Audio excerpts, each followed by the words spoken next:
Hey, what's up everybody? It's Lids, and we're back for some more Gwent, and today we're going to be playing more of the Double Down seasonal event, which is an alternate game mode in which the size of our deck gets doubled, and then whenever we play a unit, we also play a unit of the same provision cost from our deck. And today, we are going to play what might be the single craziest deck that I've ever played, because the number of points that we can score is practically unlimited. Let's check it out. So we're going to play a Nilfgaard double cross deck, which means that we can play a card from our opponent's hand, and we have a lot of cards in this deck that are based around the Assimilate ability, so whenever we play a card that is not from our starting deck, those units will get boosted. So we have a lot of that. However, the main thing is that above and beyond that, we are going to do any and everything we can to maximize the number of boosts on Cahir over here, because he gets boosted whenever an enemy unit receives a boost, and by the same amount that it gets boosted. So we have a crazy combo to pull that off, and let me walk you through it. First step is to get down our defender to make sure that our opponent doesn't mess with our plan. So that's simple, straightforward. He'll go in the melee row because one thing to note is that our Cahir does need to be in the melee row. So play that there, and then because this is a 9 provision cost card, and Cahir is also a 9 provision cost card, when we play one of these guys, we might end up playing the second one from our deck, or we might end up playing the defender instead. And so generally what I prefer to do is to lead off with the defender, and then follow up with either playing a second defender from our deck, or if we end up with a Cahir, then we'll just put the Cahir in the melee row and then it's blocked by the defender already. And that works well because next step in the process is to play Cahir in that melee row. And again, if you don't have the defender out there, then when you play Cahir, then that should give you the defender from your deck, because it's also a 9 provision cost card, and those are the only 9 provision cost units that we have. Then, once you have your defenders and your Cahirs, you play Letho Kingslayer and use him to transform into another Cahir, and because we will have 2 Letho Kingslayers in our deck, that means that if we get both of them out, we can create a total of 4 Cahirs. Then, once we have our 4 Cahirs down, we try to sneak in our couple of Syannas here. They are our only 12 provision cost units in our deck, so that means as long as you can play one of them, your other one will get played from your deck. And the reason why we want the Syannas is because they will allow us to double up on the deploy ability of the final card in this combo, and with 2 Syannas, that means that that deploy ability will trigger 3 times. These are the only 3 strengths, so they are fairly vulnerable. If you can squeeze them in the melee row, then that could be a good way to keep them safe. Alternatively, if you have an extra defender, because your one in the melee row seems to be doing fine protecting your Cahirs, then you might throw your other defender in the range row in order to protect your Syannas and put them there, because otherwise your melee row could get a bit crowded. And that last card is Yennefer of Vengerberg. If we play her in the range row, she will boost all other units by 2, including ourselves, including our opponents. Now, normally you'd say, well, that doesn't seem like that's very helpful. Why would we deliberately want to boost our opponent? Well, if we have 4 Cahirs, then that means that every Cahir is getting boosted by 2 for every one of our opponent's units. And this is absolutely insane how many points this can give us. And this is why we want to get Syanna down there. If we use Syanna's ability, then we can double up on the deploy ability on Yennefer, and we have 2 Yennefers in our deck. So across all of those Syannas and Yennefers, we can do a total of 4 of these board boosts. And ideally, we wait to do this near the end of the round when there are the maximum number of units out there, because the more units are out there to get boosted, the more the Cahirs will get boosted in the process. So that's the big idea of the deck. Other than that, like I said, the general idea is to use Assimilate to try to eke out a round 1 or round 2 victory. And with all that being said, that means that the remaining part of the deck is very similar to what we did with our previous Nilfgaard Assimilate deck. So I'll flip through the deck real quick just to show you what everything is, but it should be pretty straightforward outside the combo that we were talking about before. And of course, I'll leave the deck list and link in the description, so if you want to download the deck, you can do it there. And that's everything, so let's see how many points we can get. Alright, so our first opponent here will be Scoia'tael, and we'll go first. And we have a couple of Yennefers to begin with here. Try dumping one of those, and Kingslayer is certainly not bad. We can get our other Yennefer from our deck when we play the first one. Then Braathens, okay. It's a little bit risky actually to have Braathens and Yennefer in our hand simultaneously because they both cost 10 provisions, so playing Braathens might accidentally get Yennefer out when we don't want one.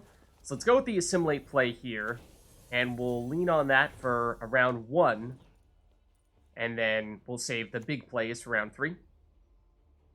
Okay, but they have some poison, which is a little bit concerning. Now, rather they use it here when we're not planning on going with the big Cahir plays, but still, we are leaning pretty heavily on our double assimilates. So for to get rid of one of those is, yeah, gonna be kind of tough here.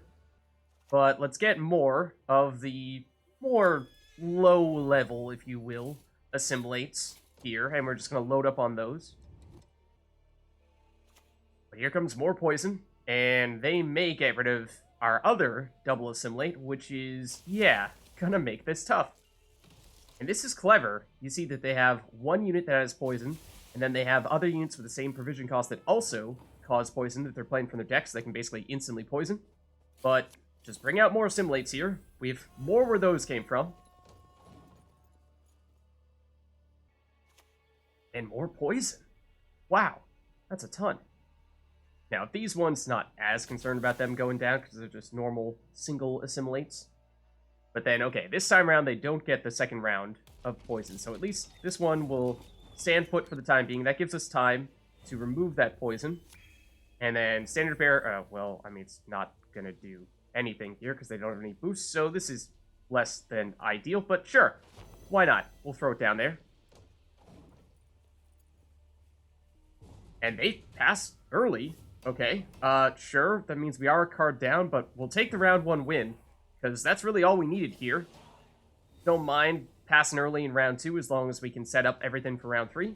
And we didn't really draw into anything new here. Yennefer, getting 2 of those again, is not a huge deal. We don't love that. Then, what else would we like to do to try to set ourselves up here? Well, not any big draws here, unfortunately, but we can either just throw away some cards or pass immediately, so let's get rid of some of our weak assimilate cards here and give ourselves 3 cards we can draw into and hope we get some of the key ones for round 3. Okay, they're using leader ability. And Double-Thumb Sentry. Okay, this is interesting because we saw they used a bunch of poison in round 1, but this would suggest that, especially if they're throwing down a Dryad Matron, that we might see some movement as well. And that does mean more boosts, and that does work well with our Cahirs once we do start breaking those out. And I think we want Oneiromancy here to go into another Oneiromancy to get our echoed copies going into round 3. That'll help us get the cards we need then.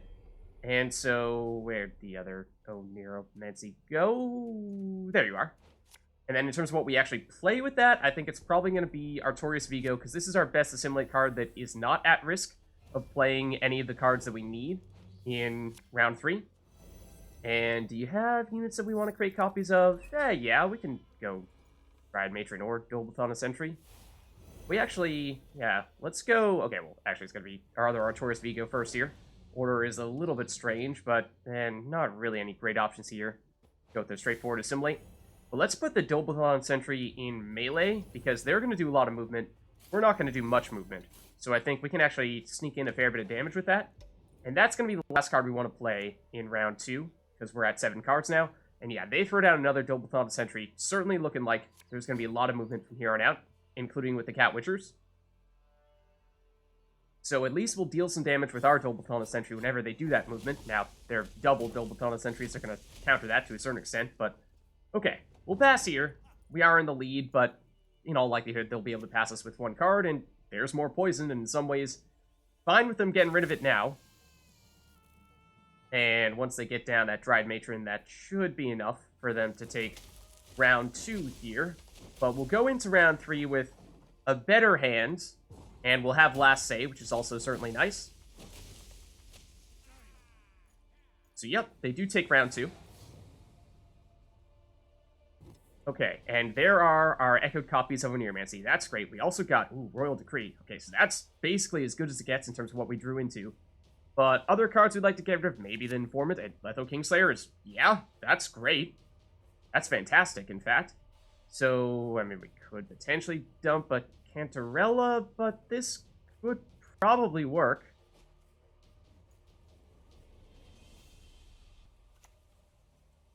And Ivo. Okay, that's some damage. And 2 of them is, well, more damage. Which could potentially cause a bit of a problem, depending on how quickly they can apply that damage. But I think we go immediately into setting up our combo here. So that means let's throw down the Defender first. melee row. And we'll boost them, and it looks like we got, yeah, Cahir here. So, yeah, it can work either way. You know, either we get our second defender, in which case we can double up with 2 defenders in melee row, or put it in the range row, set up other things. But we got Cahir here, and they're throwing down the poison. They do have more of it. Now, we're hoping that they don't have much left at this point. If they get rid of that defender, then we could be in a bit of trouble. But let's keep on moving here with the next step, which would be to get down the other defender and the other Cahir from our deck when we play this. So I think we do put in the melee row, given how they poisoned our first defender. So they might be able to get rid of that first defender pretty quickly. This just gives us a little more safety, and here's the other Cahir. Okay, and Pavko, more damage. They do seem to have a lot of it. And Sire Quan, okay, well, I love that. That's some boosts that we will also get boosted from. And all the more reason to go Letho Kingslayer here, transform into a Cahir, and in the process, absorb more of those boosts.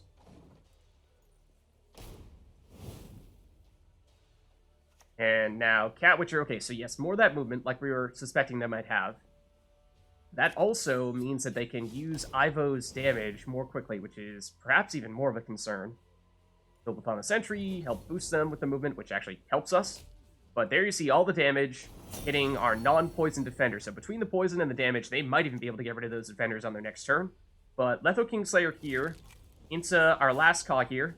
So we have at least managed to set those guys up. So in some ways, the defenders have already done their job, although we still have some other cards that we'd like to do, like, say, get down the Syannas.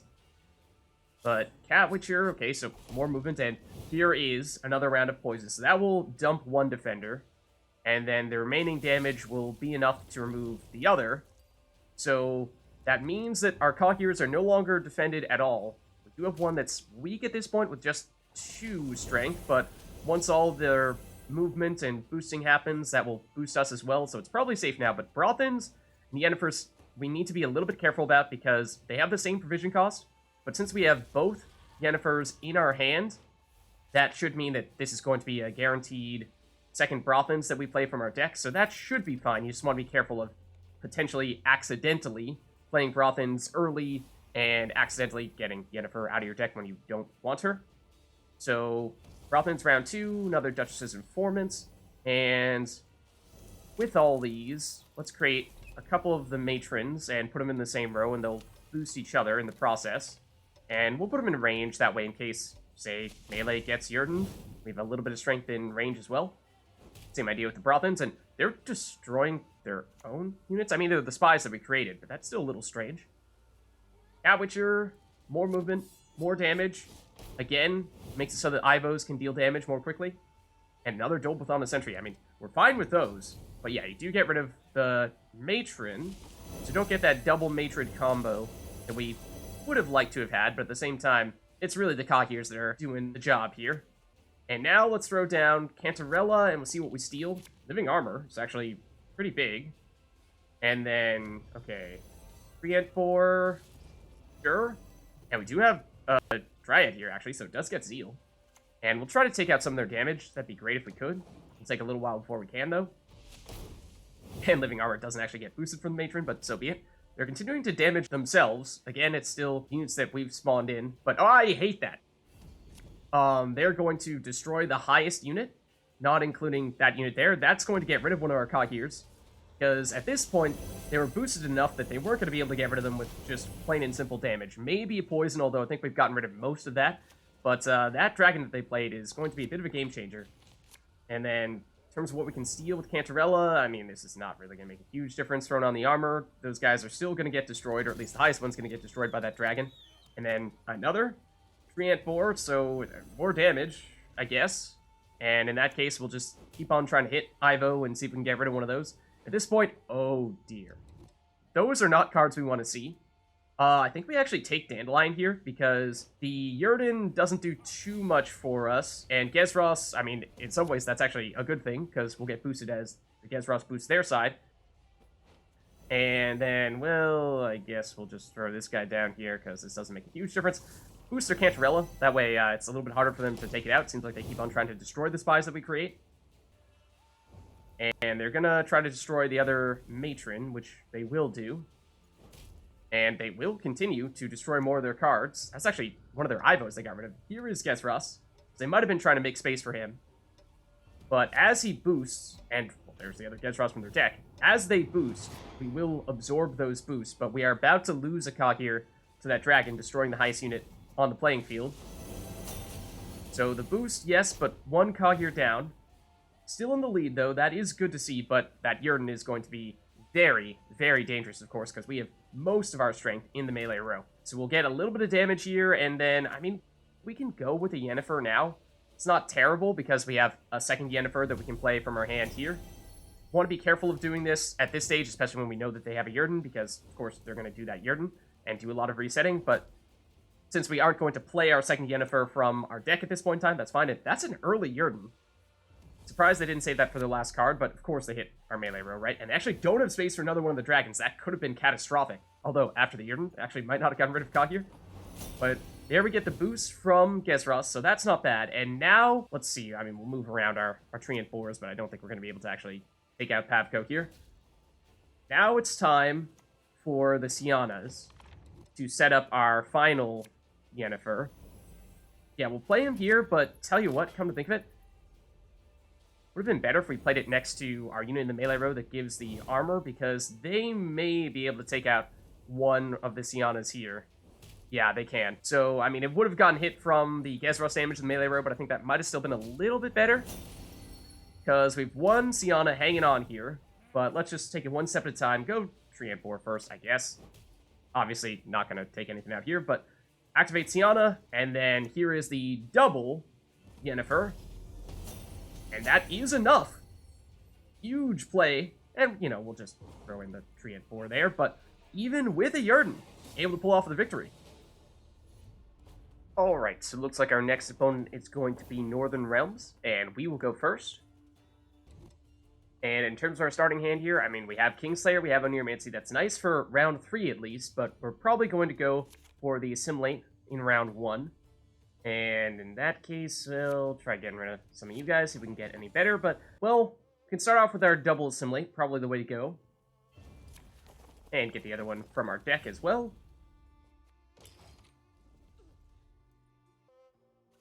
And they're going to get a Mantlet out here for some armor. Okay, not entirely sure what that's all about just yet. But here comes another one from their deck as well. But yeah, tons of armor. Then for us, let's start getting out the other Assimilates. And I guess we'll throw in the melee row, just because this is Northern Realms we're talking about, and we don't know yet if they have any trebuchets.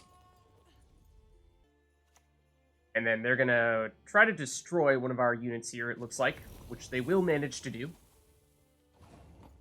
Then next for us, let's get more of these Assimilates out there. More where those came from. And okay, now perhaps we're starting to see what this deck is all about. They have some Aretuza Depths, which would suggest that they're going to try to load up on some charges. But at least the armor at the moment is not terribly relevant. Then next, we can start setting up round 2 or round 3 by getting double Oneiromancy, so we'll get the Echoed Copies in the next round. And here is a notable mistake that I was talking about a little bit earlier. When you play Braathens, because he has 10 provision costs, that means that you will play a 10 provision cost card from your deck. And Yennefer also costs 10 provision. So there you see that we will randomly play Yennefer from our deck, and that is not ideal because we've not set up our combos here. So this is a wasted Yennefer that is just taking away from our round 3 setup. So, I mean, we have to play her here. Unfortunately, no way to cancel out of this, but that is the reason why you want to avoid playing Braathens in round 1, round 2, or basically in any situation in which you either have not yet played both your Yennefers, or you do not have both Yennefers in your hand. Now, they're going to pass quickly, so we'll take this round 1 victory here. So in some ways, alright, we'll deal with it, but it does mean that round 3 is not going to be as strong. Okay, so we're down 1 card here, but we do have 9 cards, so that means we might just have a couple cards that we can burn. But we can also try to set ourselves up, and we didn't really get much in the way other than those two echoed Oneiromancies to help us out for our round 3 combo. So we'll just throw away our weak assimilates. And, okay, well, if they want to play Onsace in a round that we were prepared to hand to them, then that's fine. And that does mean they'll get another 10 provision cost from their deck, so yeah, love them wasting these cards here. And then they spawn in a Reinforced Ballista. Okay. And they even use Onsace's ability immediately. A little strange, but sure. Then, I guess Duchess's Informant is maybe our next weakest card, so why don't we just create a copy of you? Put you in here, and then we get to steal the Mantlet from their deck, I guess. I mean, we're going to pass next turn anyway. Vernon Roach. Okay, this is actually potentially dangerous here. See if they end up stealing anything from us. Although, no, okay, we don't have any cards that have that provision cost in our deck. So that is one thing to bear in mind. We just did it to them when we played our spies, but when your opponent plays Roach against you, then they can steal, what is it, an 11 provision cost unit from your deck, and that could be catastrophic. So bullet dodged, at least in that sense. They'll take round 2 here, but that was always part of the plan. We're setting up for round 3, and they're going Amphibious Assault, which means they'll get an echo copy of that. And then Siege Support, I mean, just about anything. In fact, they already have a lead here, so they may not have even needed to play that. So they take round 2. But now for round 3, let's see, can we do any better in terms of the cards we draw into? Not really. None of the ones we were looking for there, but we do still have our 2 Oneiromancies. We have Kingslayer, we have 1 Defender, so it's not terrible, but we don't really have everything that we would want to have to complete our round 3 combo here. Not to mention that we used our Yennefer in round 1 unintentionally. But they have Corvo here, and that means they're going to be doing a bunch of boosting. So we may not be able to get our perfect combo set up, but then again, if they're going to do a ton of boosting, and we can get boosted from those boosts, then that could be pretty sweet. So we'll throw down our defenders here, and I think we're fine splitting those between the melee and range rows. Don't think they're going to have much in the way of removal here. Maybe some damage from their charges, though we haven't really seen that yet. Looks like they're going to be focusing on the boost, so I love the Anna Strangers. Could you just wait to, like, use those boosts until next turn so that we have our Cahirs down? That'd be preferable. Don't waste all those charges now. But anyways, here we go. We'll get Cahir. And now, second one coming from our deck means that, alright, boost away. I mean, sure, we'll have Letho turn into another Cahir on our next turn as well, and they're going to use Artifact Compression, which will reset our defender, making it quite a bit more vulnerable, but it's still a defender, so at the moment, Cahirs are still blocked. And now we should go with our Kingslayer here to make that other Cahir. And they are technically in the lead at the moment, but with all these boosts, it can be pretty darn difficult for them to catch up to us. But they will destroy that defender, so perhaps it would have been worthwhile for us to put our second defender in the melee row as well. But in the meantime, now, let's just play some of our weaker cards in order to get more out there to prep for the combo, but they forfeit already. Alright, so we're going against Movement Scoia'tael here, and that is a problem because that is a hard counter. As for our starting hand, though, this looks pretty solid. A couple of Oneiromancies, a Syanna, the Defender, even Yennefer. Yeah, this is looking great, but we're probably looking to go with Assimilate in round 1 here. Oh, actually, should have kept the Defender, because they'll give us Cahir out of our deck. And they'll go with Doblathon of Sentry. And Hawkman Defender, okay, and they'll use the tactic on that to get that boosted, so that'll get boosted up every turn. Okay, we'll play it simple here first, and just get down our simple, straightforward assimilate units here.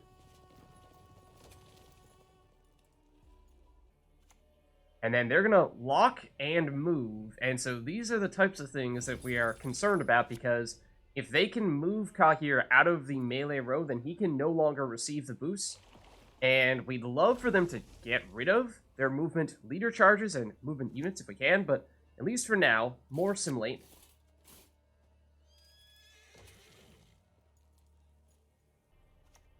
And then Treant 4, okay, is more movements, and that will get boosted by the Double on the Sentry. And what, Vitality in this case? Probably? Yeah, okay. And as for what we go with next, we do have a couple of Oneiromancies. We can use them, we'll just rely on the echoed copies later on. And I think we need to go with double assimilate here if we have any chance of trying to beat these guys. That is, of course, our strongest play, and arguably should have done that first, in fact. We'll steal a Hawker Smuggler here to get a little bit of boost for the cards in our hand. And then they'll apply some damage with that boar. And more movement, so yeah, I mean, we'd love for you to get rid of it now. Probably going to be on the Smuggler.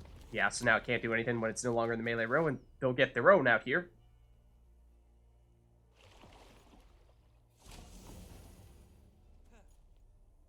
And we could remove the lock with this. Sure. And then, yeah, Standard Bearer actually will get boosted a fair bit, so that's not a terrible play.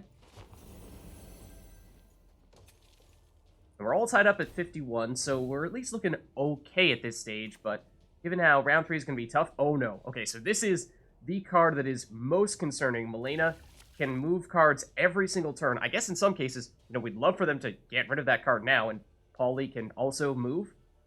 So, again, I suppose it's fine in round 1, just as long as you get rid of all those cards for round 3. But mostly, at least at the moment, they're focused on moving themselves to get boosted. And I suppose at this stage, we're looking at Duchess's Informant, now that we have some assimilates out there, and we don't want to play any of our big cards that we're saving for round 3. And we'll get another one of the Hawker Smugglers to boost some of the cards in our hand. And the Matron, we'll just throw it over there and get that to boost us a bit. And that does mean that we have taken a small lead.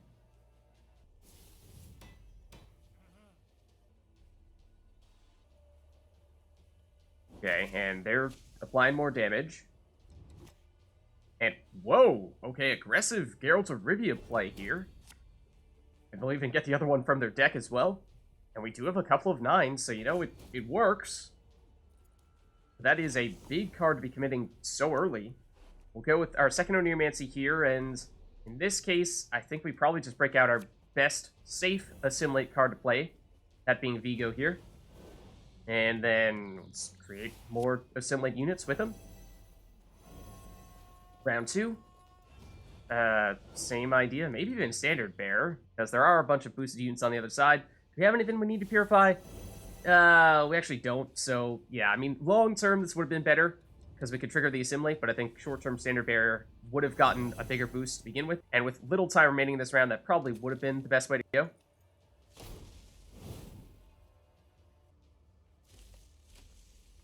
And they're going to move a lot here. Boost themselves in the process. And Mahakam Defender is already boosted, so it will boost itself at the end of every turn. And then they're going to give themselves some more vitality. And with that, they now have a fairly sizable lead here, which is a bit concerning because we don't want to play any of these cards. Braathens has 10 provisions, which is the same as Yennefer, which means we cannot play him because otherwise we are at risk of accidentally using Yennefer when we have not set up our combo. In that case, we basically need to pass. They'll take round 1, but at least we have 1 card advantage here. That does probably mean we want to get rid of Braathens, and I think we actually keep that card there as our throwaway, even though it's not one of the ones that we'll want for round 3. Because, yes, they're going to dry pass here. We'll just have some not-so-special assimilate cards and the Standard Bearer to get rid of in round 2 to take that win. And now, I believe we've set ourselves up sufficiently for round 3, especially if we draw into Royal Decree, and, well, can't get anything great with that last card there, but I think we have more than enough of the cards that we need right now. So, here's the thing. We need our defenders to block Cahir from getting moved out of the melee row, so I'm going to split them between melee and range. And we hope that they don't move them out of the melee row.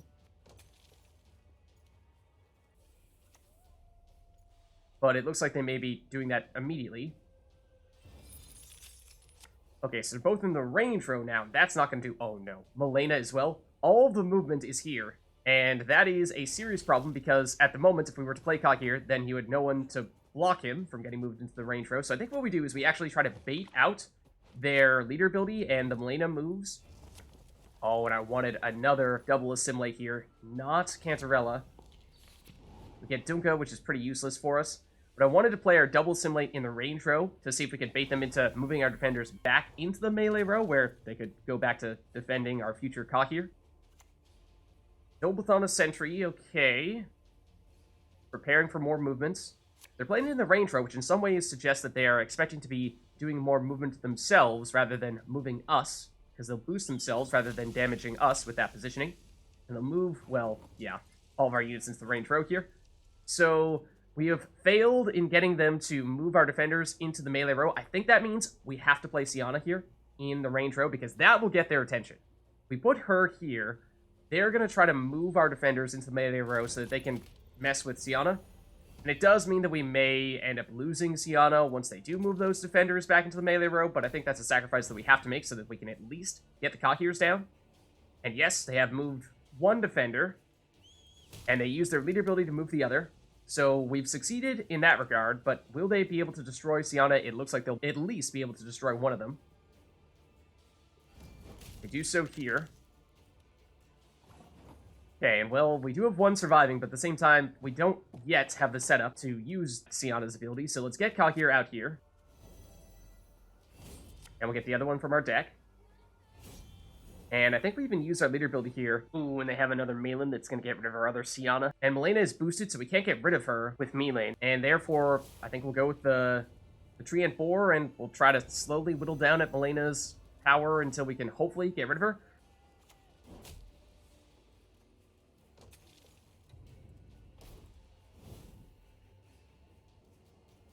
Now they're moving our double assimilate into the melee row? That's a little bit strange. Here's Malin. And Malin will get rid of our Syanna, as expected. And so, at least right now, we have our Cahirs defended. And they've not done anything to mess with that setup, so that means we can get out our Kingslayer here. And turn him into another Cahir. And we'll just move our 3 and 4. And they're gonna move him back. It's a little strange. Ah, they're moving everyone into the melee row for Gesras. Okay, I see. To maximize the damage from that. And then they get their other Gesras out.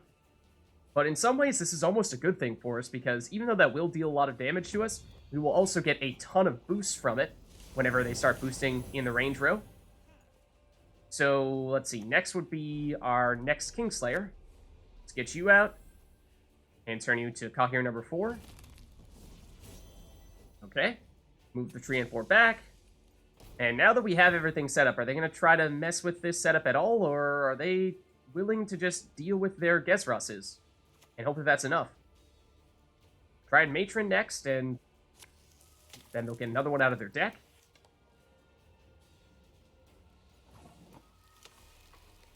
And actually, we end in a draw? So we get a server error, which happens sometimes when you're using Cahir. There are some bugs where the game gets a little confused as to how it's supposed to calculate the boosts. And on that occasion, the game crashed and we ended in a draw, even though it looked like we were going to be able to win a hard counter against us.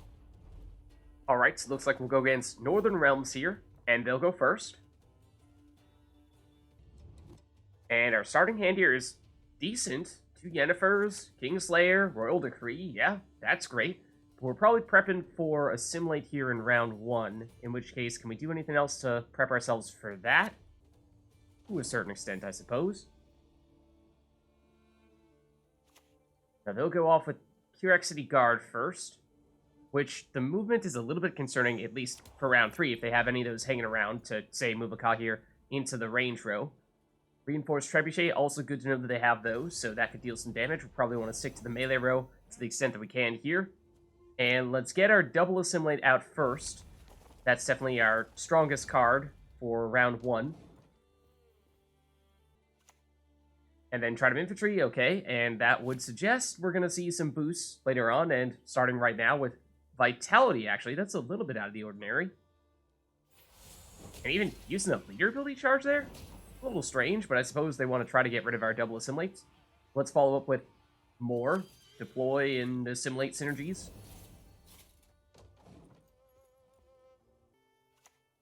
Okay, now more vitality. Wow. So yeah, presumably they're going to try to continue to boost this Trident infantry. That they are doing. And a Stringer. Okay, I mean, I love the boosting. If you hold on to any of that for round 3 when we're going with the Cahirs, then that would be fantastic.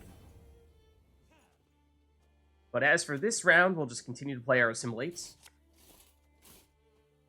And we hope that's going to be enough to keep pace with you. As long as our double assimilates stick around, then hopefully that will do the trick. Amphibious Assault, again, has some boosts with it, so we hope that you use your second one in round 3 with all of our Cahirs, and another Trident Infantry. And another Trident Infantry.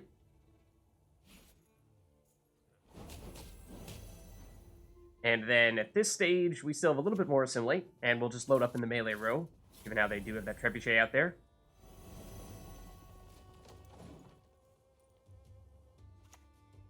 And more vitality. Wow.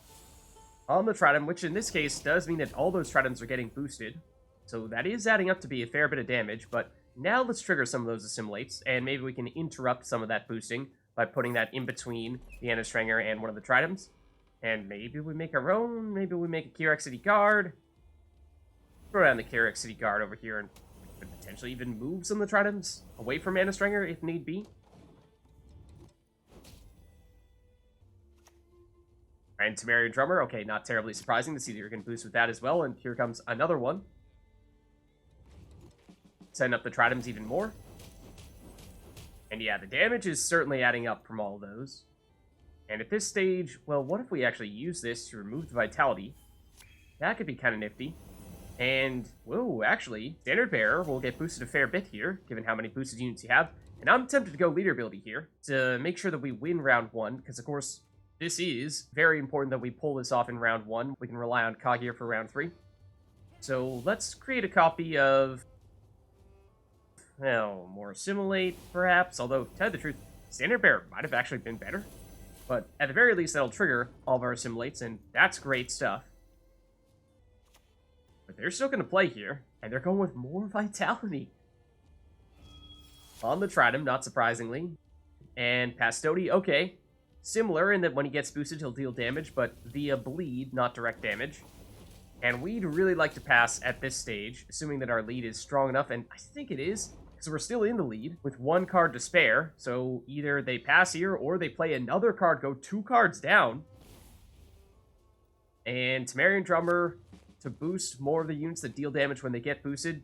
Griffin Witcher actually can't go in the melee row, there's no room for it, and that's where you'd like to play it, though it will still deal the 3 damage and lock itself at the end of this turn. And this is close, but, I mean, by the time they pass their next turn, they will definitely surpass us here. They're going to take round 1, but it does mean that they went down 2 cards, so hopefully that means we'll have a simple, straightforward round 2 win here. In which case, we probably want to stick with you as our throwaway card. We might want to get rid of Pact for second Yennefer. We don't really need that, but a Syanna is fantastic. So that's great. We've definitely done a good job setting ourselves up for round 3. And then let's just throw away our weak assimilate card here, get the other one out of our deck. And that also, of course, makes it a little bit easier for us to get the cards we want for round 3. So we'll take a simple, straightforward round 2 victory here. And now we drew into Royal Decree and Oneiromancy. That is fantastic. We are good to go here. No question. This is about as good as it gets from a hand standpoint. Let's lead off with our defender. We can find him, that is. There you are. And we'll play one in the melee row for sure. And the second one, we might be able to put you in the range row, come to think of it, because I don't think there's going to be too much threatening us to outright remove these cards. They could have some damage with things like boosting Trident Infantries, but that's not targeted damage, so we should be fine. Amphibious Assault, now can you wait to do that until after we get our Cahirs down? Although, Corvo, oh, I am very happy to see that. That is a ton of boosts that you're going to get from that, and 2 of them, even better.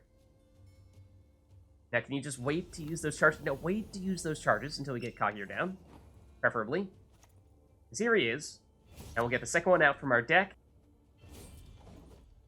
Now you can proceed to boost. And okay, they'll do it on Nathaniel Pastodi to inflict the bleed on us. And potentially a lot of it. but that's relatively slow damage for a lot of boosts that we're receiving in return, so I think we'll take that. And now we'll follow up with the Kingslayer, who turn into another Cahir.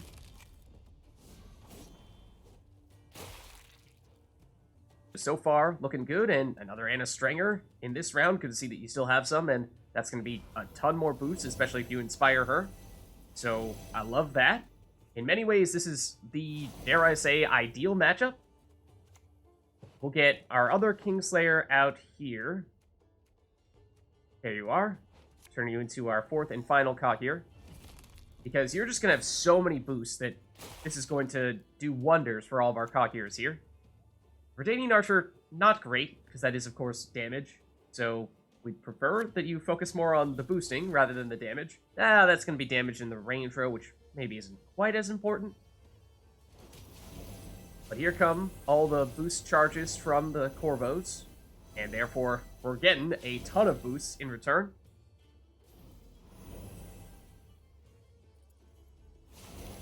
Okay, and now at this stage, we have a little bit of flexibility. This is a bit of a risk. Braathens could potentially trigger our second Yennefer. Fortunately, it does not. Let's actually put this in the melee row, because you might have some synergizing cards that need to go in the range row, and let's not mess with that. Let's let them do all their boosting, because it benefits us just as much, actually more than it benefits them. And we don't really love the damage that we're getting out of this. It's mostly just to trigger our assimilates, and to bide some time, get more units out there before we pull off our combo. And okay, here comes the Trident Infantry. So again, they seem to be trying to put their boosts on the units that deal damage when they get boosted. Makes sense. Will they focus on the bleed here, though, or will they instead focus on the Trident Infantry for the direct damage? Looks like they're going to go with the direct damage from Trident Infantry. It's technically a little bit less damage, because it's 1 damage per boost, whereas the Nathaniel Pastodi is 2 damage per boost, but of course Nathaniel Pastodi is bleed, which is slower. So, not really sure if we have a preference as to which one we'd rather them do to us. But the boosts keep on adding up. We haven't even pulled off our combo yet, and we are approaching 200. Okay. And I think at this stage, we have a card to spare here, so we might as well Oneiromancy into, well, why not? Another Oneiromancy. And with that, what do we want? Just something to maximize our point total. Let's go for our next strongest assimilate unit. And get another Duchess's Informant to trigger all those assimilates. Again, we'll put it in the melee row. Make sure we're not getting in the way of them. Keep their engines going, because their engines are fueling our engines. And round 2. Duchess's Informant, and this Trident Infantry, sure, go in the melee row, why not? And we'll take another. Thank you very much. And, I mean, we could do the damage, but like I said, we, in many ways, don't want to disrupt what they're trying to do here. And Amphibious Assault, okay, they do have another one, so that will do some boosting, and that will benefit us. And they're going to take an Archer with it. So, again, more damage, which we don't really want them to do. We'd prefer that they just go all out on the boosts and ignore trying to deal damage. And Griffin Witcher, similar story there. But if nothing else, it is giving them a lot of charges for their Corvos, so ultimately that will lead to more boosts, and therefore boost us far more as well. And they're actually starting to boost in the melee row. Don't know if they're trying to avoid a Yurden, because of course those units don't deal damage when they get boosted. Those are just the spies that we gave them. But, I mean, technically it does mean that it's doing a little bit better for us in terms of giving us points, because we get all the points from the boost, but we don't get damage at all in the process. But now they're going back to Nathaniel Pastodi to apply the bleeds. And they have so many charges that they even ran out of time to direct them all. There goes all the damage at the end of their turn. And now I think we put down Syanna, and we prep for pulling off our combo here. So there's the second one. And as long as these stay safe for a round, then we should be good to go. They do have the archers, which could potentially get rid of, well, no. Then again, they still have to break through the defender in the range row, so those Syannas are safe for the time being. And they'll keep on boosting, but that means we're still going to get boosted more than they are.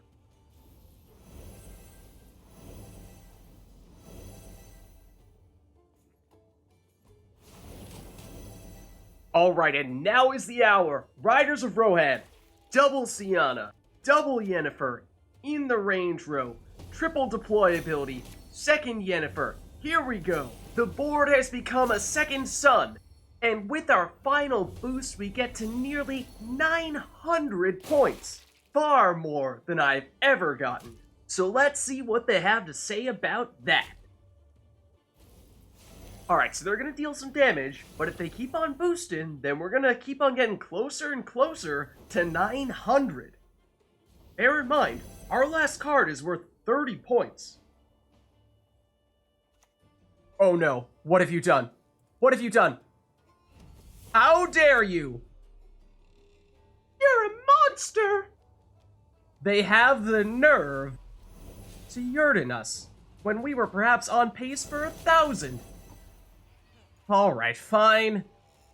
We'll throw out the knight. We'll get a little bit of boost out of it. It would have been enough for us to break 900 at the very least, but, you know, in some ways, I think that is a fitting way to conclude what has been absolutely the strongest deck that I have ever played.